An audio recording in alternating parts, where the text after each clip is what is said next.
Tem um cachorro, né? Sim. Que é isso?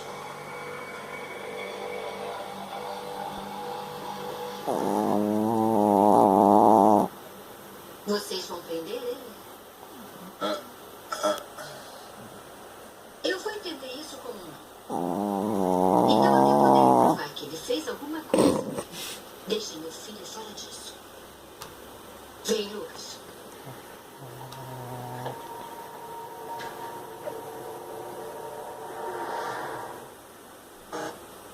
Cuidou? Primeiro dia, jogaram uns contra os outros. Vocês vão escolher um colega. Tá bom, né?